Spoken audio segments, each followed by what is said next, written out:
ইউটিউবে এই ভুলগুলো করলে কখনোই চ্যানেল মনিটাইজেশন হবে না। তো কী কী ভুল সেগুলো তোমরা একবার দেখে নাও।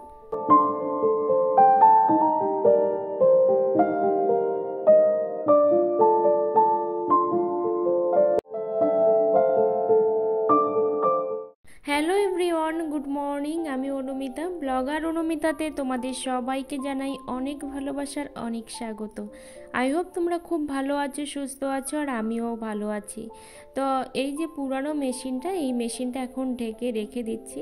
আর কাছে দূরে যে যেখান থেকে আমার ভিডিওটা দেখছো সবাইকে অনেক ভালোবাসার অনেক স্বাগত জানাই। আই হোপ তোমাদের ভিডিওটা ভালো লাগবে, একটু স্কিপ করো না। আর যদি ভিডিওটা একটু ভালো লেগে থাকে অবশ্যই একটা লাইক কমেন্ট করতে ভুলো না। আর চ্যানেলে নতুন বন্ধু হয়ে থাকলে অবশ্যই চ্যানেলটা সাবস্ক্রাইব করে পাশে থেকো, অল নোটিফিকেশানটি অন করে দিও নিত্য নতুন ভিডিও পাওয়ার জন্য। তোমরা কিন্তু আমার ভিডিও একটুও দেখছো না, কারণ আমার যে পরিমাণে সাবস্ক্রাইবার, তো সেই পরিমাণে কিন্তু ভিউ একদমই আসছে না। তো সেই জন্য আমার ভিডিও যে কজন দেখছো সেটা তোমরা নিজেরাই বুঝতে পারবে। তো প্রচুর এবং প্রচুর গরম পড়েছে, মনে হচ্ছে এটা চৈত্র বৈশাখ মাস, এতটাই গরম। তো অসহ্য গরমে আর সহ্য করাই যাচ্ছে না। তো এখন এইগুলো কাজবাজগুলো আমি সেরে নেব। আর কিছু ভালোও লাগছে না, মানে এতটাই গরম পড়েছে, সবসময় মনে হচ্ছে যে একদম চুপটি করে বসে থাকি। তো কাজগুলো সেরে নিয়ে নিচে টিচে সব ঝাড় দিয়ে তারপর আমি চলে এসেছি, একদম ঠাকুর পূজাটা আগে দিয়ে নেব। তো একটা পিঠে কি একটা বড় পোকা ঢুকেছিল, তো ওই পোকাটাকে আমরা বলি কি যেন হাতির সুর না কি একটা যেন বলি। তো ওরকম একটা পোকা ঢুকেছিল। তো তোমরা অনেকেই আমাকে এত সুন্দর সুন্দর কমেন্ট করছো যে সত্যি কথা, একদম তোমাদের কমেন্ট দেখলে না আমার মনটা একেবারেই ভালো হয়ে যায়। তো কিন্তু ভিউ যেহেতু আসছে না সেই জন্য মনটা কিন্তু অনেকটাই খারাপ। তো একটা দিদিভাই কমেন্ট করেছো, আমি প্রতিদিন তোমার ভিডিও দেখি, আমার নাম নিও আপু। আমি মুসলিম বলে তুমি আমার নাম নিচ্ছ না, আমার নাম আলিশা তামানা, আমার নামটা নিও প্লিজ আপু।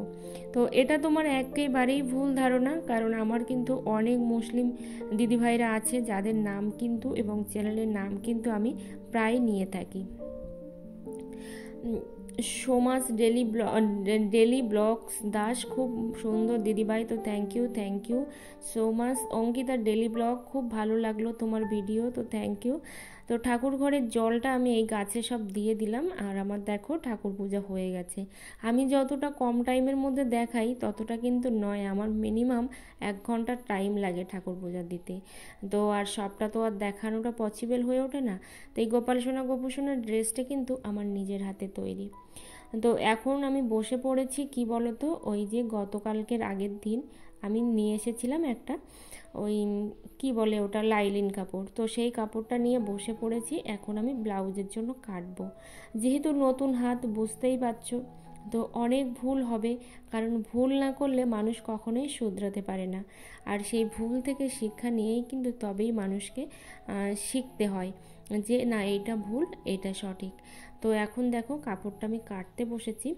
তো একটা দিদিভাই কমেন্ট করেছে, উনি আমার থেকে বয়সে অনেকটাই বড়, কাকুলি 00 অনুমিতা একটু হেল্প করো, কিভাবে ওয়াচ টাইম বাড়ানো যায় একটু বলবে, আমি তোমার সব ভিডিও দেখি।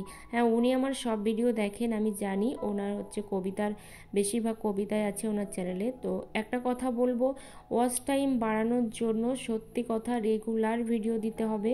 আর একটা কথা যেটা সেটা হলো যে ভিডিও লেন্থটা বড় করতে হবে, ঠিক আছে, মানে বেশি বেশি লেন্থের ভিডিও দিতে হবে। একেবারে 2 মিনিট 1 মিনিট লেন্থের ভিডিও দিলে না কি হয়, সবাই তো যেহেতু স্কিপ করে যায়, তো সেই জন্য কিন্তু ওয়াচ টাইমটা ফুলফিল হতে অনেকটাই টাইম লাগে। যেমন আমার নিজের কথাই বলি, আমার কিন্তু হাফ মনিটাইজেশন হয়ে গেছে, প্রায় 15 দিন হতে চললো, কিন্তু এখনও আমার চ্যানেলটা ফুল মনিটাইজেশন করতে পারিনি। তার একটাই কারণ, আমার ওয়াচ টাইম ফুলফিল হয়নি। তো সেই জন্য বলবো যে ভিডিওগুলো বড় বড় দিতে। আমি অনেকটাই বড় ভিডিও দিই, তারপরেও কিন্তু এখনও আমার ওয়াচ টাইম কিন্তু কমপ্লিট হয়নি। এটা সবার উদ্দেশ্যেই বললাম কথাটা। সোনালী দাস লিখেছে, এই মুরগিগুলো কি আপনার নেই দিদিভাই? তো না, আমার সত্যি কপাল খারাপ, যার জন্য আমার 32টা মুরগি মারা গেছে। খুব কান্নাকাটি করেছিলাম খুব। তো একদিন কান্নাকাটি করিনি, কয়েকদিন না প্রায় 1-1.5 সপ্তাহ ধরে আমি কান্নাকাটি করেছিলাম। ইভেন খাওয়া দাওয়াও ছেড়ে দিয়েছিলাম মুরগিগুলোর জন্য। তো একটা দিদিভাই লিখেছে, দিদি ভেজা চুল গামছা দিয়ে মেরে মেরে চুল ছেড়ে শুকোনোর ভিডিও আপলোড করো, অরিজিনাল সাউন্ড প্লিজ। তো এটা তো আর ব্লগ ভিডিওতে করা সম্ভব নয়, যদি আমি টাইম পাই অবশ্যই একটা শর্ট ভিডিও দেওয়ার চেষ্টা করব, ঠিক আছে। তো আরও যে কথাগুলো আমি তোমাদেরকে বলবো, তো তার আগে দেখো এখন আমি হচ্ছে চিকেন রান্না করব, তো তার জন্য কিন্তু এখানে রেডি করে নিচ্ছি। আর এই চিকেনটা নিয়ে আসা হয়েছিল রবিবারের দিন, তো তারপরে আর খাওয়াই হয়নি, আজকে হচ্ছে বুধবার।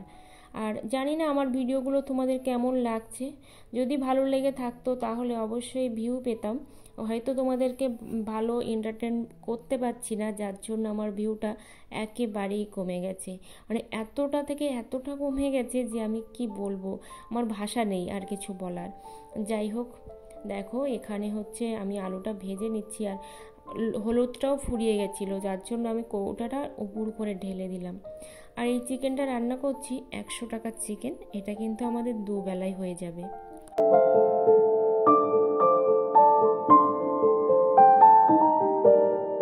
ইউটিউবে কি ভুল করলে মনিটাইজেশন পাওয়া যাবে না এবং পেতে গেলেও অনেকটাই দেরি হবে, সেটা হলো রিউজ কন্টেন্ট থাকলে কিন্তু পলিসি ইস্যু দিয়ে দেবে, না হলে কিন্তু স্ট্রাইক দিয়ে দেবে।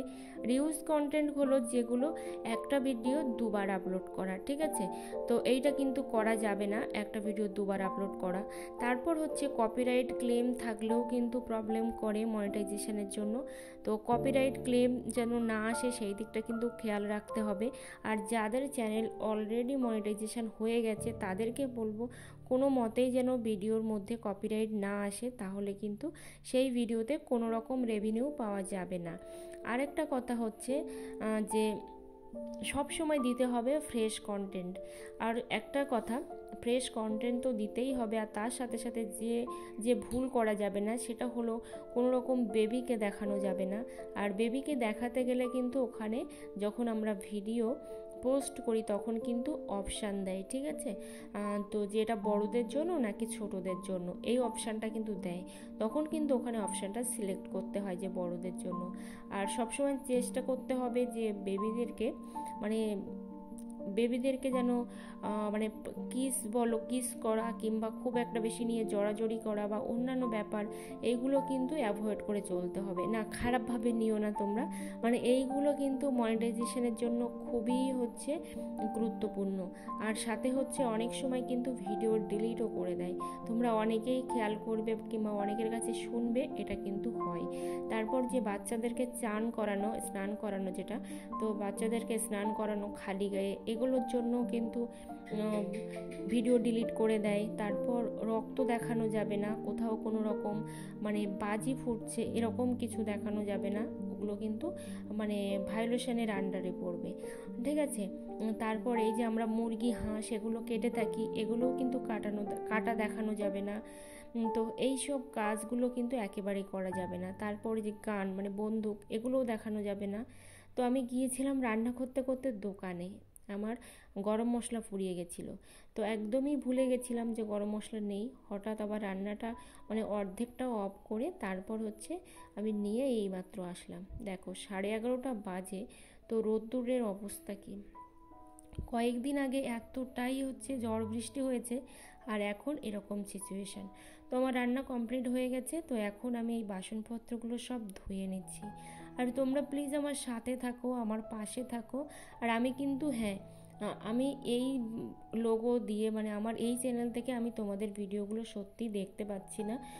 তো আমি কিন্তু আমার টুনটুনি ব্লগস কিংবা আরও অন্যান্য যে চ্যানেলগুলো আছে, আমার লোগো দেখলে তোমরা বুঝতে পারবে আমি কিন্তু ওই চ্যানেল থেকে ভিডিও দেখার চেষ্টা করছি তোমাদের, ঠিক আছে। তো তোমরা একটু বুঝে নিও আমার লোগোটা দেখে। আর একটা কথা, আমি সাথে সাথে কিন্তু তোমাদের কমেন্টে রিপ্লাইটা দিতে পারছি না, কারণ হচ্ছে আমি যখনই নিচে চলে যাই ঠাকুর পুজো দেওয়ার পরে আমি কিন্তু আর ওপরে আসতে পারি না। আর ওপরে না আসলে কিন্তু আমার নেটই চলে না, মানে একদম নেটটা ওপেনই হয় না, সেটা ফেসবুক বলো বা ইনস্টাগ্রাম বলো কিংবা ইউটিউব বলো, একেবারেই ওপেন হয় না। তো সেই জন্য আমার লেট হয় অনেকটাই কমেন্টে রিপ্লাই দিতে। তো তোমরা প্লিজ কিছু মনে করো না, একটু ওয়েট করো, আমি কিন্তু সবার কমেন্টে রিপ্লাইগুলো দিয়ে দিই। তো এখন দেখো সেই ফলসটা নিয়ে বসেছি, কি করব বুঝে উঠতে পারছি না। আসলে ওই যে অনভ্যাসের ফোঁটা কপাল চড়চড় করে, তো সেরকমই অবস্থা। তো যেহেতু এটা করার অভ্যাস নেই, যদি অভ্যাস থাকতো তাহলে আর এই ভুলটা হতো না। তো যেহেতু অভ্যাস নেই, তো সেই জন্য এরকম প্রবলেম হচ্ছে। তো আস্তে আস্তে ঠিক হয়ে যাবে, সব কিছুই অভ্যাসের দাস। অভ্যাস যত বেশি করা হবে তত বেশিই কিন্তু মানুষ তাকে নিয়ে জানবে, বুঝবে, এটাই স্বাভাবিক। তো এখনও ঠিকভাবে মেশিনটা সেট করা হয়নি, আমার হাজব্যান্ড অতটা পারেনি। তো পাশে একজন আসবে বলেছে, তো দেখা যাক কবে আসে। আরও যা যা তোমাদের কমেন্ট আছে, তো অবশ্যই তোমরা কমেন্ট করো আমাকে। আর হ্যাঁ, তোমরা বেশি বেশি করে লাইভ করো, লাইভ থেকেও কিন্তু ওয়াচ টাইম কাউন্ট হয়, কিন্তু খুব বেশি কাউন্ট হয় না লাইভ থেকে, কিন্তু তারপরেও বলবো লাইভ থেকে ওয়াচ টাইম কাউন্ট হয়। তো এখন দুপুরবেলা, আর আজকে অনেক দিন বাদে দেখো মাংসতে একটু ঝোল করলাম। আমাদের এদিকে যেহেতু ধনেপাতা পাওয়া যায় না, আমি এতবার চেষ্টা করলাম লাগানোর, হয়তো আমার পরিচর্যার অভাব, তো সেই জন্যই করে উঠতে পারিনি। তো যাই হোক, হ্যাঁ, একটা দিদিভাই কমেন্ট করেছিল, দিদি আয়লার চালটা কি? তো আয়লা হচ্ছে 2009 সালে হয়েছিল মে মাসের 25 তারিখ। মানে আমাদের এখানে নদী বাঁধ ভেঙে, ঝড় হওয়ার পরে নদী বাঁধ ভেঙে একদম পুরো একাকার হয়ে গিয়েছিল চারিদিকটা। সেটা হলো আয়লা একটা ঝড় ছিল, ঠিক আছে? তো সেটাই হচ্ছে আয়লা, সেখান থেকে হচ্ছে মানুষকে চাল দেওয়া হয় 16 কেজি করে, তো প্রত্যেকে সে চালটা পায় না। যাই হোক, এটাই হচ্ছে আয়লার চাল। তো এখন সন্ধ্যাবেলা একটু একটু ধুনো জ্বালিয়ে নিলাম। আর এতটাই লাইটের ভোল্টেজ কম, দেখো ঠিক করে দেখাই যাচ্ছে না। ভিডিওটা এই পর্যন্ত, সবাই অনেক ভালো থেকো, অনেক সুস্থ থেকো, দেখা হচ্ছে তোমাদের সাথে পরের কোনো ভিডিওতে।